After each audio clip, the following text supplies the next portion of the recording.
Good evening, everyone, and welcome to the February 24th Hillsborough Township Board of Education meeting. In accordance with the State Sunshine Law of New Jersey, adequate notice of this meeting of the Hillsborough Township Board of Education was provided on February 20th, 2014 to the Hillsborough Beacon and Courier News. Roll call, please, Mr. Mahmood. Surely. Ms. Bogoshevsky? Ms. Santafonte? Yes. Mr. Dutta? Yes. Mr. Gillette? Here. Mrs. Haas? Sorry. Here. Mrs. Haley? Here. Mr. Pulsifer? Here. Ms. Wassan? Here. And Mr. Kinst? We have a quorum, Madam President. Thank you, Mr. Mahmood. Please rise for the Pledge of Allegiance. Allegiance to the flag of the United States of America and to the republic for which it stands, one nation, under God, indivisible, with liberty and justice for all.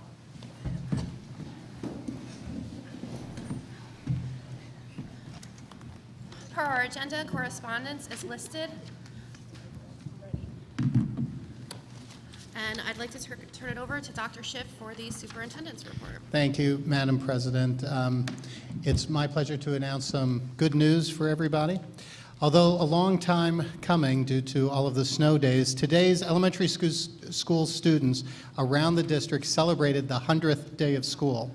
Amsterdam Elementary and Triangle Elementary School students spent the last month or so collecting 100 pieces of an item to be donated to the Hillsborough Food Pantry. Each grade level was assigned a specific item to bring to school with the goal of being for each grade level to reach 100 of that item. Items included toilet paper, toothpaste, soap, and dish detergent, all things that are very much needed at our local food pantry. This 100 Days of School event helps students learn math as well as kindness towards others. Thank you to Amsterdam and Triangle School students and their families for their generosity. Let's give them a big round of applause. Also, it's my pleasure to announce that last week on Thursday, we had a very unique experience for districts from all around the state and the region to come into Hillsborough Township Public Schools and see what we're doing with our one-to-one initiative. It was called the One-to-One Site Visit at Hillsborough Schools. We had 27 districts representing school districts from far south in the state all the way up into Bergen County, as well as school districts and charter schools from New York and Pennsylvania. They participated in classroom visits at elementary schools, at Aris and the middle school. We had a high school panel. Students at the high school we had a Google Hangout where all of the students could respond to questions from the different educators from the various districts around the region. We also had a middle school panel, as well as a teacher panel and administrators. So I would like to take this opportunity to thank all of the many teachers, as well as students, administrators, our trainers who participated in this wonderful event. We did have people from, our mayor came, as well as a member of the town council, members of our Board of Education were present at this, as well as the foundation. It was truly a remarkable day. So thank you to everyone who was involved, in particular, our Director of Technology, Mr. Joel Handler. That's what I have. Thank you, Dr. Schiff.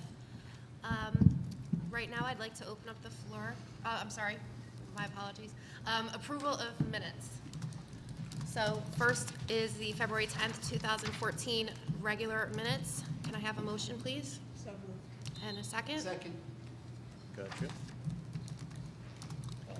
All in favor? Aye. Any absent? No, you can say discussion. Sorry. Open it for discussion. Okay. I don't have discussion, but I thought maybe somebody did. You're just making trouble. Somebody always has discussion. No? But somebody always has a correction, a comma out of place. I sent the correction. Okay, there you go. See, sometimes. Okay, great. So let's do that over again. Okay. All in favor? Aye. Any opposed? Abstentions? Motion passed. Thank you. Thank you. On to the approval of the February 10th, 2014 executive session minutes. May I have the motion? May I have a motion? So moved. Second? Second. Any discussion? Any discussion? Okay, seeing none. All in favor? Aye. Opposed? Or abstentions? Motion passes. Okay. Thank you. Thank you. At this time, I'd like to open up the floor to the public for new business.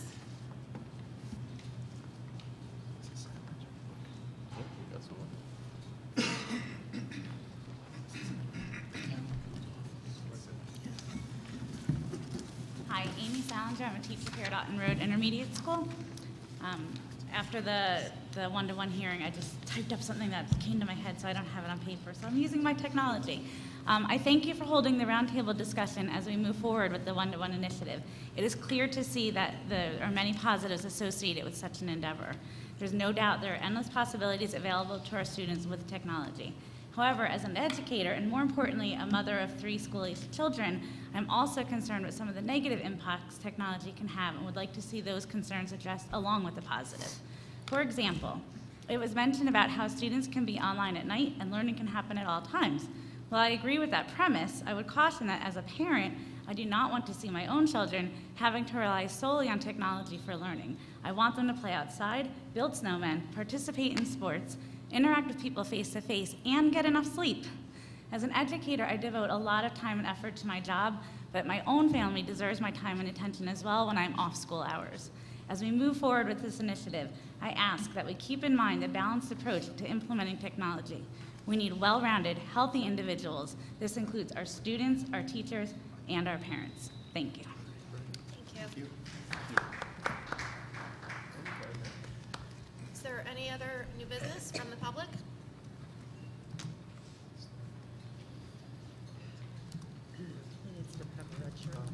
Hello, I'm a representative from Team 75 from Hillsborough, New Jersey, and since the last time this Board of Ed meeting convened, our Team 75 held our 2014 Ship Day at Johnson & Johnson. On Tuesday, February 20th, our team, like all other first teams, had our Ship Day, where we sealed our robot in a bag until our first competition. We held this event in conjunction with our corporate sponsor, Johnson & Johnson, at the Skillman campus. At the event, us and our sister team, 2016, gave presentations to Johnson & Johnson executives, VIPs such as yourselves, and our parents about what our team has been doing this past season and what we are striving still to complete. Afterward, the attention moved to the robots, where 2016 and ourselves gave a peek to what our robots are capable of doing at competition. With both teams working well, we look forward to a fun and exciting competition season. Have a great week. Hope to see you soon, possibly at a competition upcoming. Thank you. Thank you.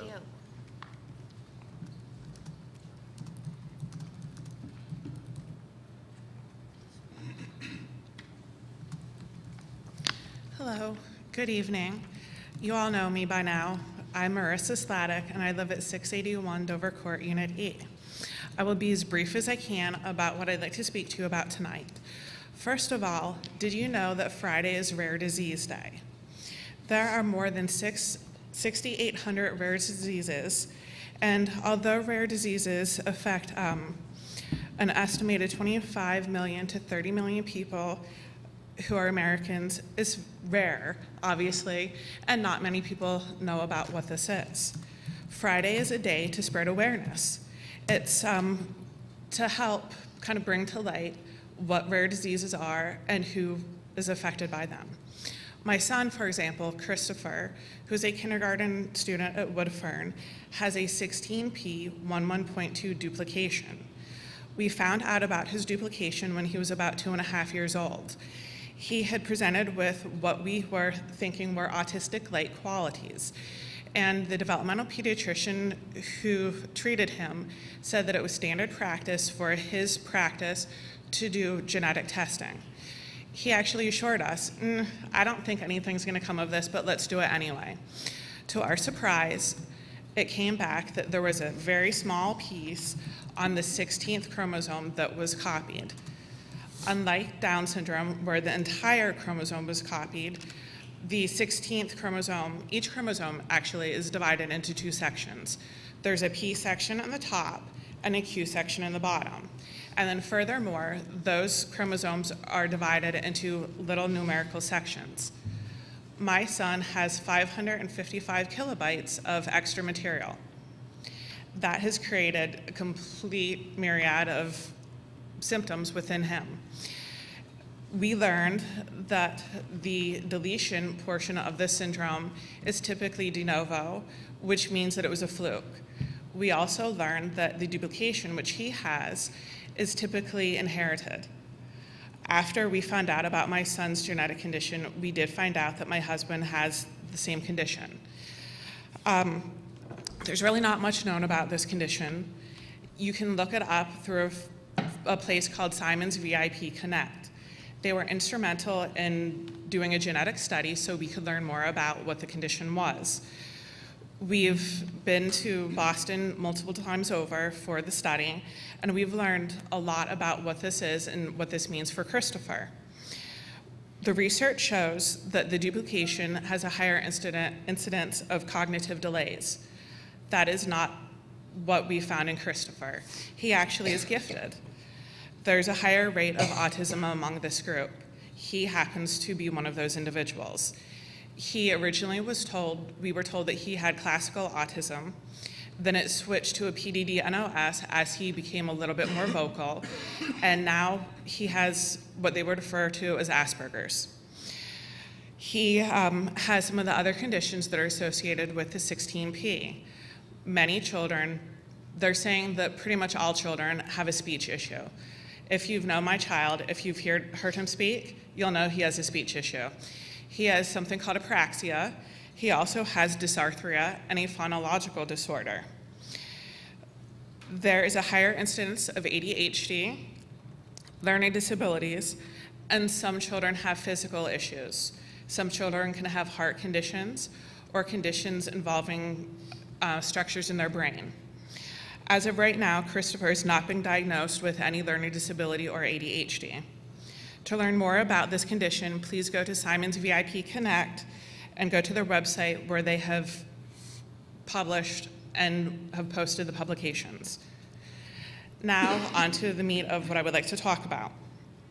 Dr. Schiff, you had promised at another meeting in January that we could have a meeting to discuss budget. I'm waiting for that meeting. In the meantime, I've created a survey through HPAC where we've asked parents to provide some feedback on what were the concerning issues. And I will read several, but unfortunately, out of the amount of people we have in Hillsborough, 10 people responded. But within those 10 people, it was pretty much the exact same thing. We need more teachers, we need more personnel, where are the aides? My child's missing out on aides, and they had them previously. I'm asking for all parents in Hillsborough to reach out to hpacgroupnj@gmail.com. I don't care if you've got a child in special education or not. We're looking for feedback with all parents to see how you feel about the process. Speaking of budget, I recently have a situation with my own child. The district had agreed to do what's called an independent evaluation for my child. The district paid almost $1,500 for this evaluation.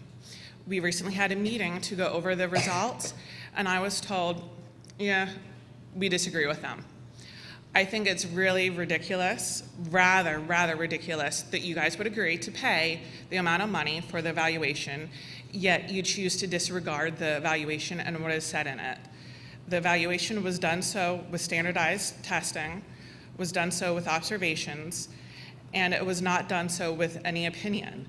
What I was told is this person's opinion did not matter, and it was not going to be carried out. I'm not asking for much. What I'm asking for is for my child to speak clearly. I'm asking for my child to receive appropriate goals and services. I don't think that's much. So, I'm also seeking clarification on the reading program, the recent program called the ERLA. I have another child who, in the district, he's receiving reading through the regular education program. It's my understanding that the ERLA works for kids with their independent reading level. I happen to be a reading specialist, and I know the research says that it's not best practice to work towards independent level for instruction. It makes no sense to teach children on the level that they already know how to read on. We need to go back to instructional level. Kids aren't going to learn how to read appropriately unless they're taught at their instructional level. In closing, I'm asking for my thoughts to be taken seriously. I'd like to remind you that Friday, with it being Rare Disease Day, we refer to it as Wear Jeans for Rare Jeans Day. So I'm asking that you remember to wear your jeans for Rare Jeans Day. Thank you. Thank you, Mrs. Sladak. Dr. Schiff? May I? There were a couple of comments that Mrs. Sladak made that I wish to address. The first one was on the budget meeting. We are going to be having multiple meetings on the budget that's going to be available for the public to participate in, and we encourage people to do that. We will begin, is it the next board meeting or the meeting after? The one after that will be presenting a tentative budget, and we have a budget hearing, and we'll have over a month and a half to continue to discuss and get your questions answered, and I encourage you to come and to participate in those conversations. As far as some of your concerns about differing opinions that you have versus the child study team has about the program decisions for your children, there is a process to find resolution for that. You'll be getting that letter. And it is not at the board level. It's through due process, either through administrative law or through mediation. You should be getting that soon. And that's fine. And that is the proper place to try to resolve those conflicts, rather than at the dais. The board will not render a decision about a child study team matter. And there was a third question that you had, I'm sorry. Reading. Besides wearing jeans. I'm sorry, IRLA. IRLA is a tool that we use for diagnostic and prescriptive approaches to how we're teaching reading. It's really an assessment tool. And if you wanted to maybe explain to the public, Dr. Antunes, the purpose of that tool. It's not a curriculum. It's not an instructional practice. Now, as you pointed out, Mrs. Sladak, it is the independent reading level assessment. We also do a DRA, which is it's not the independent level, it's the Right. instructional level. So we get both of those. We have leveled nonfiction readers and fiction readers, and we work with the kids on fluency and things like that as well. You're a reading specialist, I don't need to tell you that. And certainly, Ms. Cooper, our district literacy supervisor, would be more than happy if you wanted to discuss that with her at all, to sit with you and talk with you about that. You can just email her and she'll reach out. Okay. Okay. All right, thank you. Thank you. Thank you. Do we have any more new business from the public? You can ask for comments about the budget if you'd like. Yeah, I'm going to do that. Want to ask if there's actually any new business from the board at this time as well? Okay, seeing none, I'm actually going to make a quick switch on the agenda. Instead of doing committee reports, we're actually going to move to have public input on the 2014-15 budget. Is there any public comment on the 2014-15 budget? Okay. Seeing none, we're going to move on to committee reports. Mrs. Haas, I'd like to hand it to you first for education. Okay. Well, our education committee meeting during last week took on two issues. One took us a minute, which was the approval of Chinese 2 as an outcrop of the fact that we have Chinese 1, and the kids who have that this year will have Chinese 2 the following year. The rest of the meeting was, once again, discussing my favorite subject, the calendar. And basically, we discussed all of the concerns that we've heard from the public, and there have been many. We discussed we started our discussion with an end date and decided that we did not want to schedule graduation too late in June. We discussed having 2 in-service days in September and hopefully starting school on September 4th. The new thing that we discussed, and it was actually suggested in some correspondence, was that we were going to try to work out emergency closings taking place earlier in the year. So for example, if there is hopefully not a snow day, but a storm day, or God forbid something like Hurricane Sandy, and we needed to make up days that were taken in October and November, they would be taken in November. And then if there were days in December, we might put Martin Luther King Day and President's Day as possible makeup days. We thought that because there were so few days for breaks in the second half of the year, that as much as we could build in earlier in the year would help us deal with the kind of problem that we're having this year with everything coming off of spring break.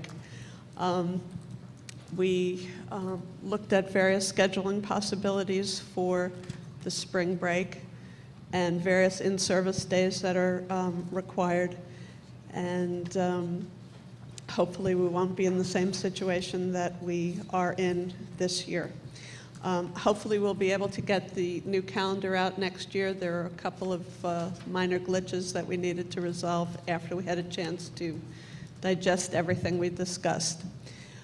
Furthermore, we discussed improving our communication about how these decisions are made. And if people want to look at their website, they can see that Dr. Schiff has put up a discussion on the main page of the website for the district describing the process for calling a snow day and all of the material, the information, and the people who are involved in making that decision. It's clearly not a simple decision.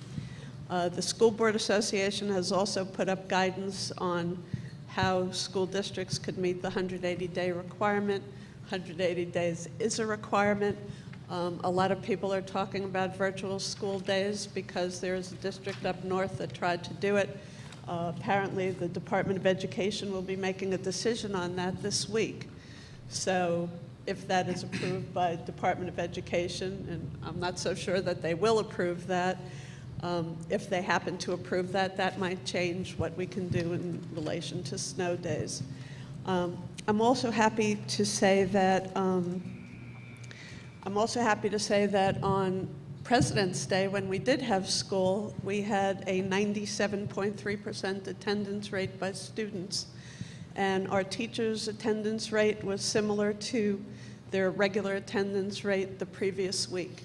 So there wasn't very much of a fall off in terms of attendance on those on that day. And hopefully, we'll have decent attendance during spring break, which is now unfortunately all used up except for Good Friday. I would like to speak for a few minutes about the OnetoOne Technology Day, because I think it's important for the public to hear about some of the things that went on there. We just had a briefing from various teachers and administrators in relation to the program from last Thursday, but I wanted to also share with you the class visits that I did. I attended for the day, and it made me feel really good about what we're doing here. I visited classes in the middle school, and one of the classes was studying the Taj Mahal, and the teacher challenged them to discuss whether or not this was a massive expression of love, or a massive waste of money, or an architectural symbol, or a religious symbol. And I couldn't help but think that when I went to school, teacher would have said, okay, take out your book or your textbook where there would have been a paragraph about the Taj Mahal and write a report on it. But this class was taking out their Chromebooks, which sort of opened up the entire world of facts, pictures, videos, commentary, opinion in terms of doing their report. And I just think that's wonderful. And another class at the middle school was listening to music and determining how derivative it was from other compositions from other composers. And all of that music was right at their fingertips. It wasn't a question of a teacher, roaming around trying to find a, God forbid, record or tape to play that music. So it just was wonderful. And then I went to the Woods Road Reach class, and kids were doing Rube Goldberg contraptions, and I got a wonderful tutorial from this lovely young boy showing me how he's doing it on his Nexus tablet. And I couldn't help but think back to when my kid was in Reach, and we spent a lot of time, a lot of materials, and a lot of effort trying to put together this actual Rube Goldberg contraction. And here the kids were just coming up with multiple contractions in a shorter period of time by use of these tablets, and it was just wonderful. One of the things that I did notice, though, was that the difference in the HMS class versus the elementary about keyboarding skills. And I think that we have to pay attention to that because we may take for granted that the kids can figure all of that out on their own. But, you know, most of the elementary kids were one-finger typists, whereas the middle school kids, who I believe had that training, were able to type wonderfully. The best part of the day was a panel that we had of our middle school kids, and they were thoroughly bright and articulate and very, very opinionated about how they appreciated the technology. I wrote down a lot of their comments. We had a high school panel that said that the kids feel more engaged learning from each other than being lectured to. Some of them liked having exams online because they can type faster and they're graded instantly and they get that feedback right away. Others felt that exams were harder because they can't write in margins. Several mentioned that they would like their teachers to record their lessons so that they could review them again, or at least the parts of them that they didn't catch the first time. The HMS students really liked the connection, the organizational benefits, the ability to share folders, and the availability of information. They said that they actually preferred typing to writing, felt they could do it more fast, felt that their stress was decreased because they didn't have to worry about lost papers, and they felt that the online textbooks had a lot of richer material than the paper textbooks did. They spoke about several apps that they use as helping with organization and feedback. They liked being able to chat with other students when teachers weren't available. They liked the Chromebooks better than iPads because they could have multiple tabs open, and with iPads they have to switch between apps. And they actually said they would welcome virtual schooling on snow days. Teachers spoke as well, and the nicest part about that was they represented the entire range of our faculty, elementary to high school, every subject, special ed. Some admitted that originally they had fears about the technology, and now they appreciate the leap that they took and really love working with it. One high school teacher said he only has tech in one of his 4 classes, which is part of the problem of having only 20% of our kids involved in the program, and he could see a difference. Another high school teacher said she's ahead of the pacing, even with snow days, because of tech. A special ed teacher said that tech made his students more independent. A math teacher of at-risk students said that she can better target each student's needs, and this has made a great impact. Another teacher highlighted the benefits of organization, sharing, and creativity. An elementary teacher said that technology allows students to dig deep. Middle school teacher said it opens new doors as a great way for students to learn. The downside discussion was very minimal. They had concern about internet going down and bandwidth issues, and literacy teachers reported that students don't really print very much with Chromebooks, and that parents would like to see graded papers with comments. They said the kids don't use email and internet, they chat. I'm not quite sure what that meant, but I'll accept that. They felt students would have advantages on state tests because they're familiar with technology. A teacher said that apps can show teachers where each child is struggling, and then they could work on that area. Teachers see all the work and how and when it's done. Teachers of special ed said that it's good that they could give kids apps to use and not hover over them, but still be able to monitor their success. The administrators then had a panel, and they answered questions from other attendees. First question, of course, was budgeting, and our leasing system was explained as a means to keep expenditures level year to year. A question of whether technology informs curriculum was answered, that you have to understand our philosophy of curriculum, which I have been hearing every year since I've been on the Education Committee. Curriculum has nothing to do with the tools we use.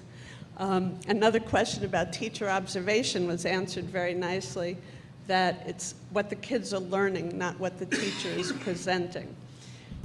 These questions and answers were so helpful to me because it just shows the difference in mindset between districts that use technologies and those that don't.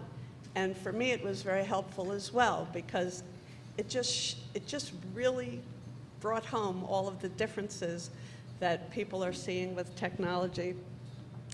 Of course, then I went back to my car and I was all excited about my day, and I drove straight into a pothole in the middle school parking lot. So I was reminded the hard way that we still have a lot of other priorities in the district as well. But to whatever extent we could support technology, I think it's a really positive benefit for our kids, and it was sort of nice to spend the day engulfed with it, and I hope everybody will get behind it. That's it for me. Thank you, Mrs. Haas. I am going to move to Mr. Pulsifer to talk about HR. Thank you. The Human Resources Committee meeting met last Thursday. We start with some personnel matters. Mr. Whitlock informed the committee that there had been, I'm trying to have to check my dates here, in the spring of 2010, when we converted to Systems 3000, there was some inadvertent mistakes about where some secretaries were placed on guide, and that was discovered as part of working out the retroactive checks and the analysis now that we've settled the contracts. So the administration is investigating exactly what actions we'll have to take regarding those that mistaken setup from 2010. So we'll be getting some more information from the administration on what we'll have to do to finish up that. And speaking of retroactive checks, based on our settlements with both the HEA and the HPSA, as of last Thursday, the retroactive checks have been sent out. That was quite an undertaking for the administrators in the payroll office, so I think that's they deserve congratulations on getting that out so quickly, and there was a lot of effort going into that. We've then moved on to the budget discussion, and you know, I'll highlight some of the things that were addressed specifically or pertain to the Human Resources Committee. You know, we looked at the budget in terms of must-haves, following the strategic plan, and things that we would really like to have but aren't quite as high as the other two. On the must-haves, we have, based on state code relating to teacher-pupil ratios for special ed, we will have to create 5 more special education positions. In terms of alignment with the district's strategic plan, we will probably need to add a Chinese teacher to go along with, as Mrs. Haas pointed out, the Chinese 2 and the expansion of the Chinese program at both the middle school and the high school. It remains to be seen, depending on how many class sections we need to have, as to whether that would be a full-time position or how we would address that. But we will need to address that to stay in line with our strategic plan. And also in keeping with our one-to-one initiative and the large number of devices that will be coming into the district next year, if we continue along at the pace that we had set up in the strategic plan, there will be 5 new technology positions. One other thing that we talked about is some of the things that drive the increase in cost in this year's budget.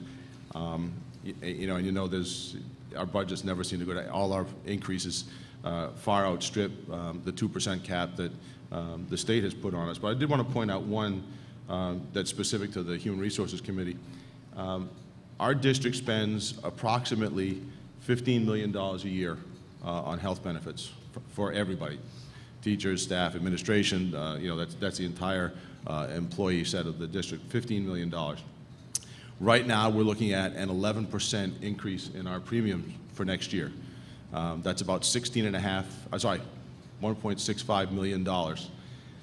If you do the math on the 2% cap based on our current revenues, that works out to approximately $1.6 million.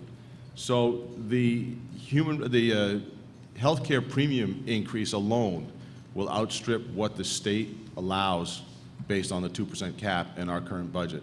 I think it's important that the public understand that as we balance new programs, continuing programs that we have, and everything else that the public would like us to do, the public needs to understand that based purely on healthcare premium increases, we're in the hole against that 2% cap. So I'd like the public to understand that this board works very hard. We care very much about what we can provide for our students, but when you start in the hole because of things like that that are totally outside of our control, it's very hard. And when we deliberate up here and as we get through budget season, you'll see probably and hopefully from this board some very strong positions, maybe on opposite sides of arguments.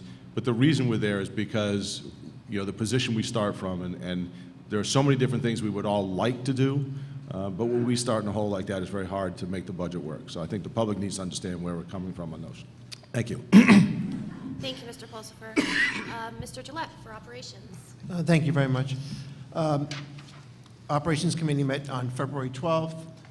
We had a very productive meeting. Wasn't too long, which was also good. We continued our development of the transportation policy. We had Transportation Supervisor, Mrs. Espinosa, came in.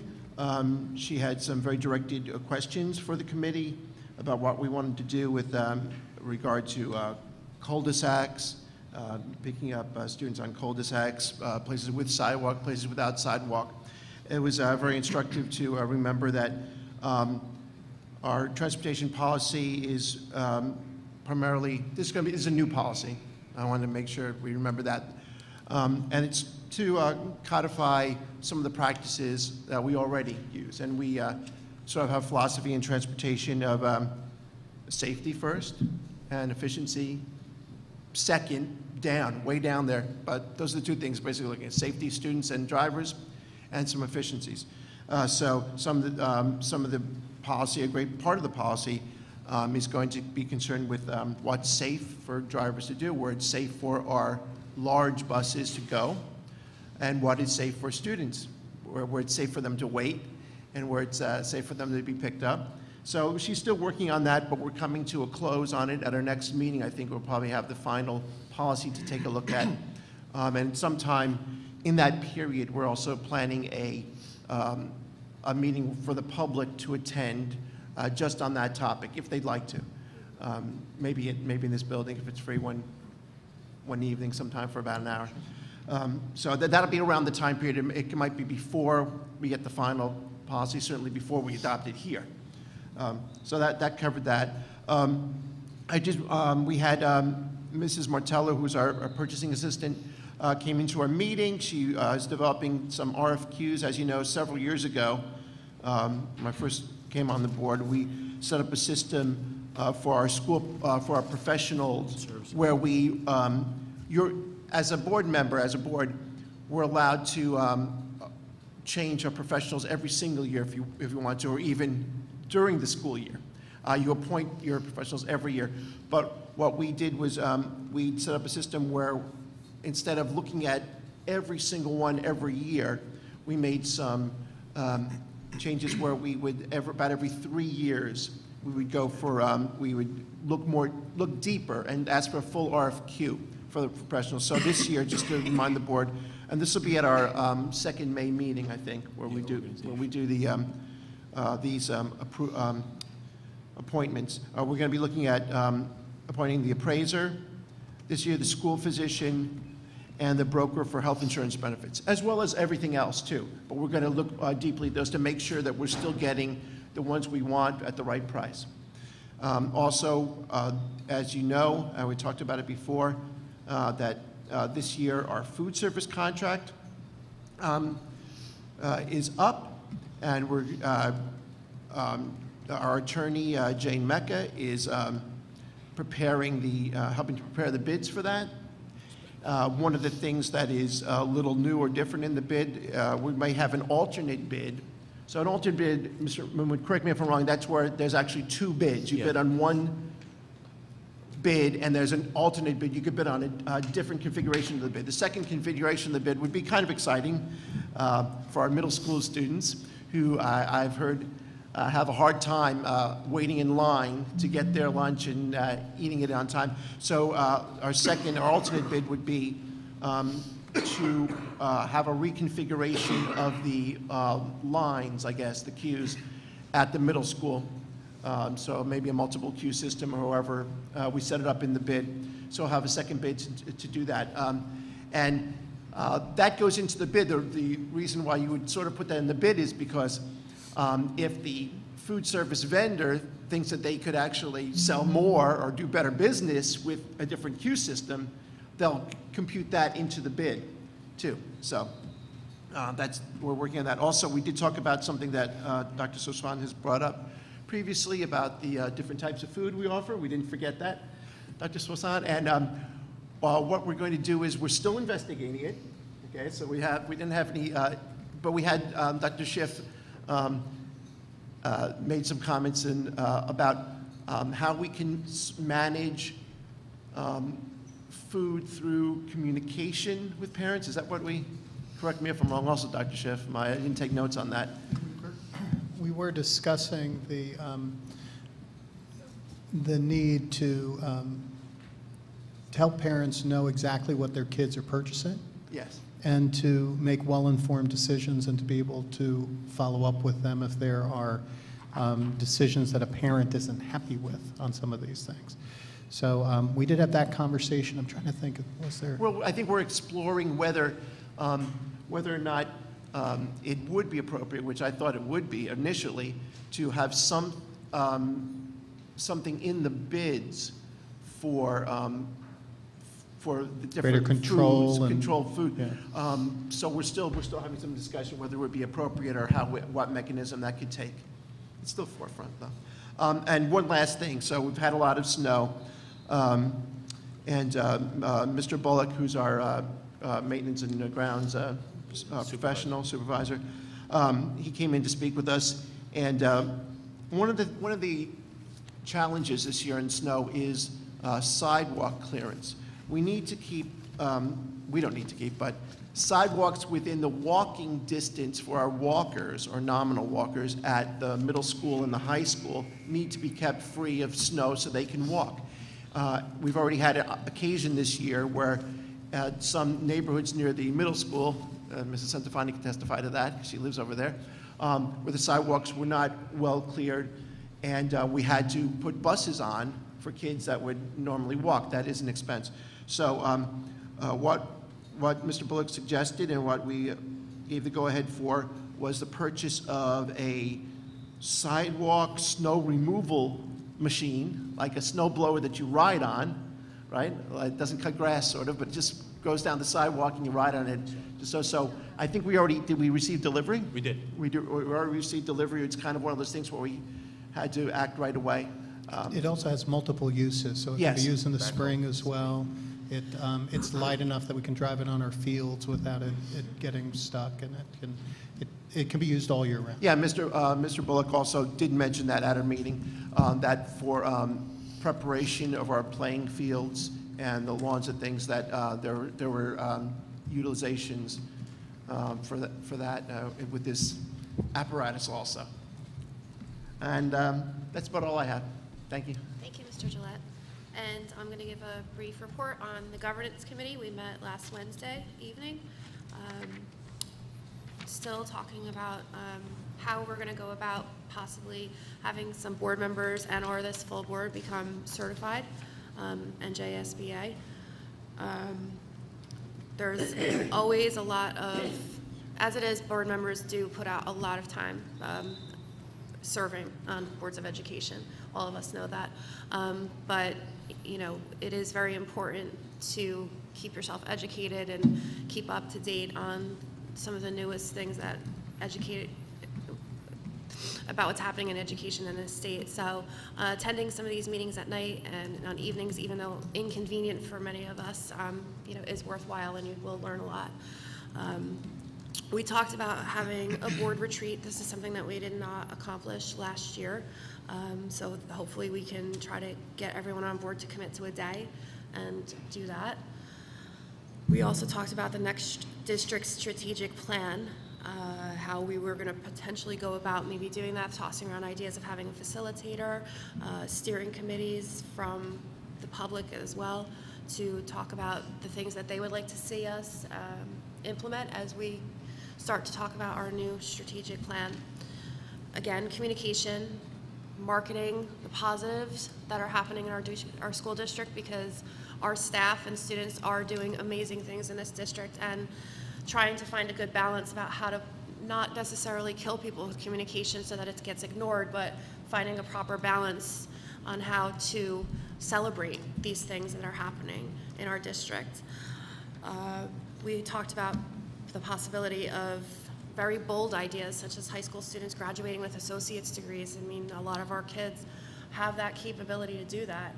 And, you know, this is also something that we can talk about when we're talking about the strategic plan. There are some bold things that we can talk about, but I think about when I joined this board 3 years ago, and we were just stepping into technology and putting the projectors in the classrooms, and look at where we are now. We're now, a beacon of light for other districts to look at when it comes to technology. So sometimes when we think about talking about things that might seem bold at first, we've proven that we've been able to implement those things.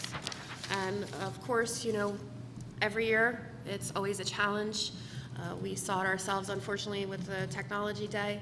Facilities are, you know, a constant issue for us. Roofs, leaking, tile floors coming up. I mean, there's just a host of issues. There's a lot of capital when you have 9 schools in a district, and with budget constraints and everything that we're faced with, it becomes a challenge on trying to find a good balance. And finally, we actually were assigned homework on the committee. We're going to start reviewing some of our policies little by little. And again, I urge this board to start to research and look through the numerous amounts of policies that we have listed online. And if anything speaks to you about something that you'd like to see updated, or even making motions to potentially take policies off the books that, you know, we no longer need, we encourage that from the board. So thank you very much. And now we will move on to the Public board comment on I'm committee sorry, reports? Mr. Pulsifer, you are correct. Do we have any comments from the board on the committee reports? Yes, sir.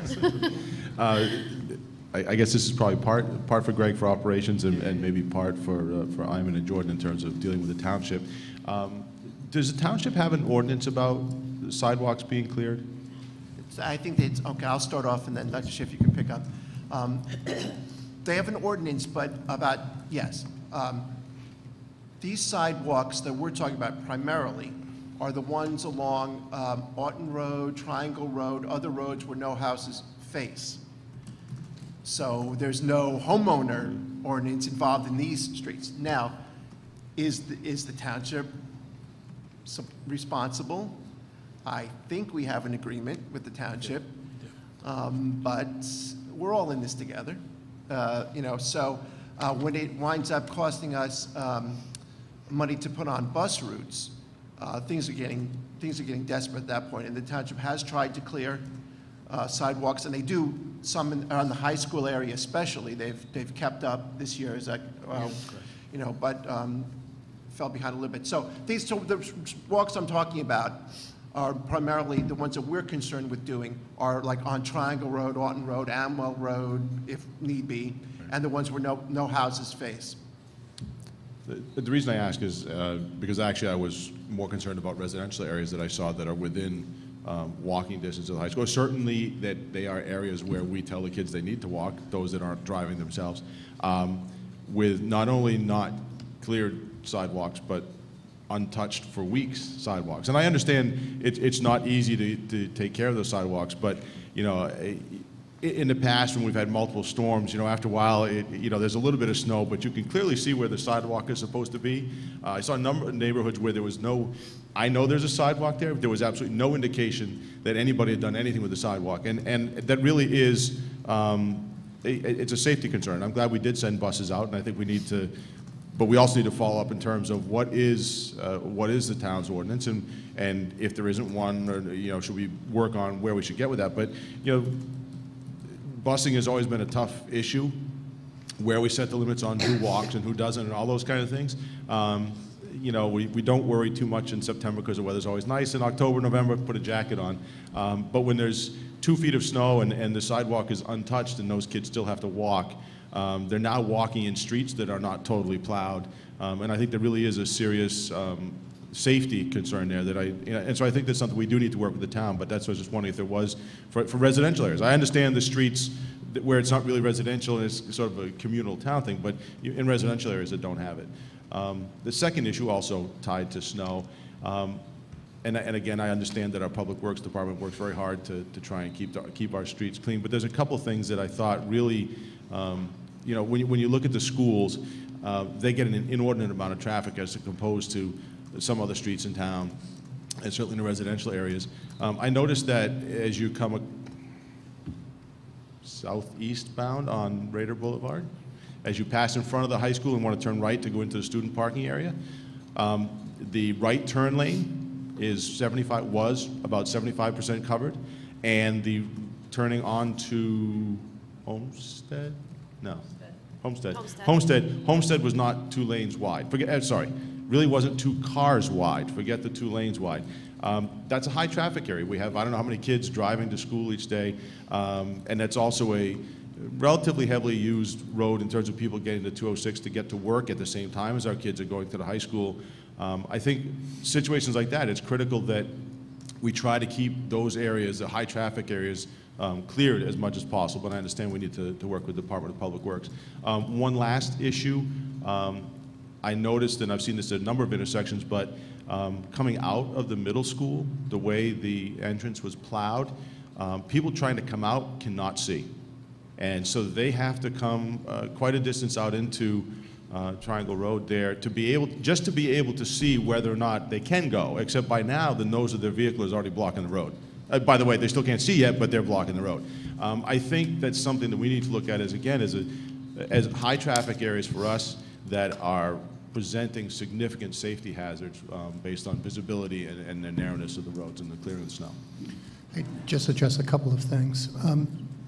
We are in close contact with DMV as well as with the Township administration during snow closing issues and when we have these type of concerns.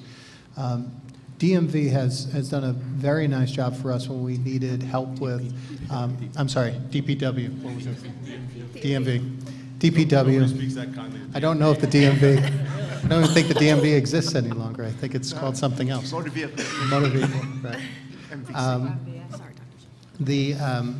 We have had some difficulties, in particular at Reddington Middle School, with freezing over of pooling of water. Hillsborough Middle School.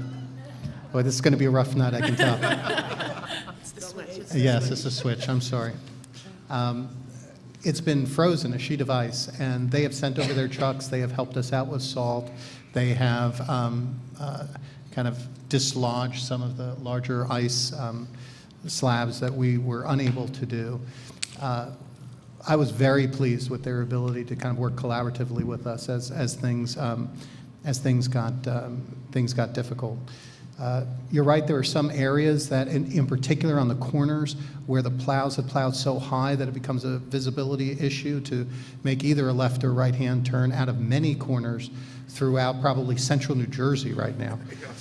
We rented a front-end loader for the month, which has been essential, an essential tool for us. So we are able to actually move the snow to a place where we can open up lanes, where we can minimize the amount of obstruction of views as we turn out, as well as clear the parking spaces. Because when you have all of this snow, you actually eat up parking spaces, and you don't even realize it. So the board has rented this front end loader for, I believe, a month. Yeah, we have for 30 days. And it was used constantly. I still think it's being used. We also actually use the front end loader as a backup plow for us as well, that they just drag the front loader over and get that snow away. So we're trying to do, this is an extraordinary winter. You know, that this is a winter, as my understanding, is one of the top 10 in the history in terms of snow accumulation that we've ever had. So we are, what I can tell you is that we're in close contact with our partners at the township, and our relationship is very positive. We're able to work this stuff together as best as we can. I didn't mean to suggest at any point that they're not working hard. I mean, you know, I'm sure they're just about living in their trucks, and including all the contractors are helping out too. I was just pointing out some areas that's specific to us in the school district, some areas that we should focus on, whether we can help or is something to direct them to. But those two areas in particular I thought were very high traffic areas, and that leads to them being much more of a critical problem that we should look at. Okay, any other comments on the committee report?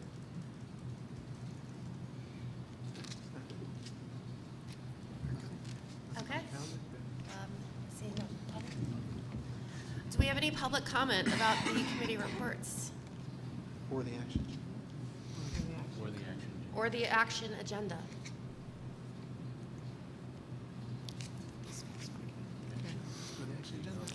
Okay, seeing none, we're going to move on to approval of the action agenda. Thank you, Madam President. I ask for the board's consideration of the following motions under the area of education: to approve travel and related expenses, field trips, destinations, overnight trips, the HIB investigative list, and curriculum writing as reported out of committee, out of district placements, and to approve staff members to assist with the evening kindergarten registrations, to approve nurse coverage at ARIS on Saturday, February 22nd during the STEM Summit, and world language course approval Chinese 2 at the high school. May I have a motion, please? I would like to make a motion for the entire education agenda on behalf of the Education Committee. Can I have a second, please? Second. Any discussion? Seeing none, roll call, please. Mr. Mahmood. Surely. Ms. Santafonte? Yes. Mr. Dutta? Yes. Mr. Gillette? Yes. Mrs. Haas? Yes. Mrs. Haley? Yes. Mr. Pulsifer? Yes. Ms. Wasson? Yes. Motion passes. Thank you. Dr. Schiff? Thank you. I ask for the board's consideration for the following motions that I'm recommending under the area of human resources: the retirements of Nancy Baker, special education teacher at Sunnymead, who has worked with us since 1991; Julia Statz, reading specialist at Amsterdam School, who has worked with us since 1995; and Julia West, guidance counselor, elementary guidance counselor in the district, who has worked with us since 1994. We wish each of these professionals all of the very best, and we thank them for their service to the district. Also approve the resignations as listed, leaves of absences, revised long-term substitutes, contract changes, appointments of long-term substitutes, mentors, student teachers, extra period coverage, group changes, and that's all for that area. May I have a motion? On behalf of the Human Resources Committee, I move that the board approve the Human Resources Agenda, items B1 through B8 as listed. May I have a second? Roll call, please, Mr. Mahmood. Any discussion? Oh, my apologies. Any discussion from the board on the Human Resources Action Agenda? Okay, seeing none, roll call, please, Mr. Mahmood. Surely. Ms. Santafonte? Yes. Mr. Dutta? Yes. Mr. Gillette? Yes. Mrs. Haas? Yes. Mrs. Haley? Yes. Mr. Pulsifer? Yes. Ms. Wasson? Yes. Motion passes. Thank you. Thank you. Dr. Schiff? I ask for the board's consideration of the following motions under the area of operations: to approve monthly financials, bills lists, and line item transfers. May I have a motion, please? So moved. Second. Second. Any discussion? The speech. Okay, seeing none, roll call, Mr. Mahmood. Surely. Ms. Santafonte? Yes. Mr. Dutta? Yes. Mr. Gillette? Yes. Mrs. Haas? Yes. Mrs. Haley? Yes. Mr. Pulsifer? Yes. Ms. Wasson? Yes. Motion passes. Okay, at this time, I would like to open the floor to the public for comment on any old business, please. Business. Okay, seeing none. Any comment on old business from the board? Trying to think.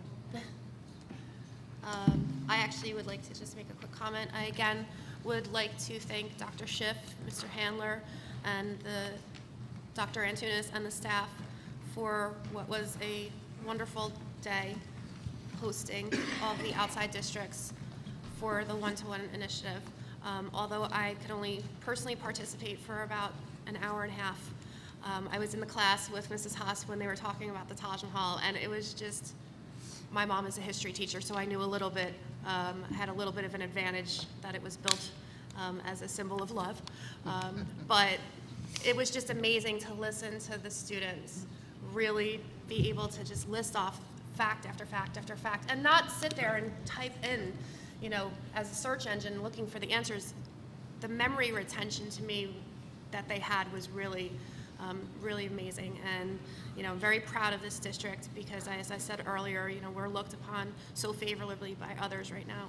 So thank you again to everyone for their hard work for that day and helping make it come together. So, Mr. Gillette. Yeah, I forgot that I had something. Yes, sir. I wanted to thank Dr. Schiff for all his work this winter. It must be a very trying winter, more for Dr. Schiff than for us. And I just wanted to say something that Mrs. Haas didn't report on at our education meeting. The education meeting actually began with about a 20-minute report from Dr. Schiff about the most recent school closing and how he came to that decision. Very in-depth. I really appreciated it. And after listening to Dr. Schiff, I came away realizing that with the information that he had at the time that he had it and needed to make the decision, there was no other decision that could have been made at the most recent school closing than to close school for the day. And I know that was probably the most difficult one this year to make, but better you than me. Yes. Thank you, Dr. Schiff. On the agenda, informational is listed. And actually, right now, I'm going to go into executive session. So, excuse me for a moment. Whereas the Open Public Meetings Act, Chapter 231 of the laws of 1975 provides that a public body may exclude the public from the portion of a meeting of which the public body discusses certain matters for which confidentiality is required, as permitted in Section B of the Act. Resolved by the Board of Education of the Township of Hillsborough in the County of Somerset and the State of New Jersey as follows. Number one, the following matters to be discussed are personnel and HPSA association negotiations. The matters discussed in executive session shall be disclosed to the public when the need for confidentiality no longer exists. May I have a motion, please? So moved. May I have a second? Second. No action will be taken. No action will be taken at this time. We will And be the approximately executive- 45 minutes. And approximately 45 minutes. Thank you, Dr. Schiff. Let's make it 30. We are in executive session.